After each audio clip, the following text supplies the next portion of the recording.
Hi and welcome to my place. I have had lots and lots of requests from people all around the world wanting to know what to do with tropical flowers, and they tell me that they're really difficult to work with. Well, I want you to know that they are not difficult to work with.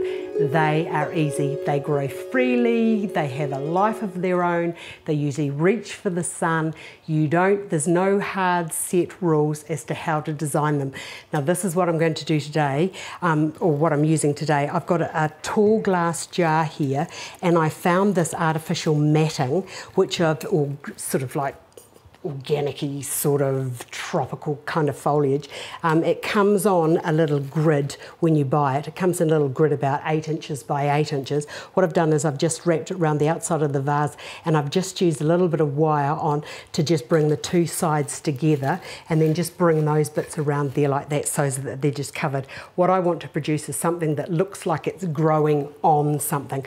Right from there, I've got some really lovely artificial leaves, which I'm just going to push down into my container so that they're going to be my base forms. And I'm sort of calling this like one of my up-down designs. Now I've also got some other leaves here which I'm going to use, and these are, everything I'm using today is artificial.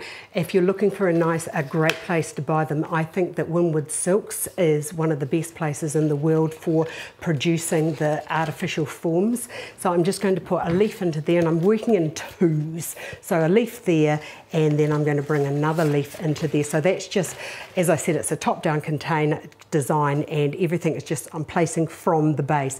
Right, I've got some of this lovely stuff, and this is like a vanilla plundiforium, I think. I'm not sure, but I think that that's what that is. So I'm just going to have that hanging down the sides. I've got this form here, which I'm just going to bring to sit out there, and this can sit on top of that leaf there.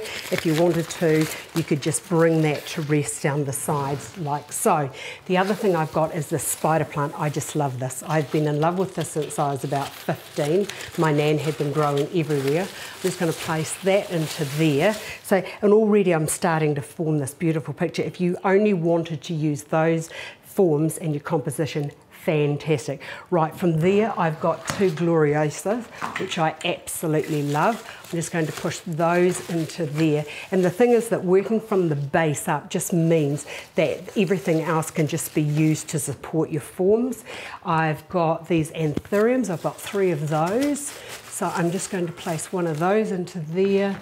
And these are sort of going to be equal distance between each form. You could actually bring that out just a little bit further if you wanted to, so that's sat there. And then I'll bring the next one and place that down into there, and I'll place that just a little bit lower. Well, it's as low as it's going to go because I've hit the base. Now I've got some bird of paradise. I'm just going to put one of those there. And the thing is that with this design, you can go as high or as low as you want to go. And I think that just peeking through the foliage is going to be just beautiful. And then that can go to there and sit that way. So I've got one position between each of those anthuriums. Now I've got these Heliconia, so I'm going to put one into there. That could sit up if you wanted to, sitting like so. In fact, because I've done that, I think I'll bring them all around the same way. So don't be afraid when you're working with forms like this. Just put them in whichever way that they rest, because if you were to see them growing, that's exactly what they were doing. How quick and easy is that design? If you wanted to, you could have that sitting out like that if you wanted to, but I think that that's just fantastic. I love working with artificial forms. They're bright, they're colourful, they've got a life and a movement all of their own. I hope you have enjoyed this. If you do anything using artificial or tropical forms, please drop me a photograph so that I can share with the rest of everybody. I hope you've enjoyed this. Do share it, and as I said, send me whatever you've made. Hope you've enjoyed it. I've enjoyed sharing it with you, and I look forward to seeing you another day. Thanks for watching.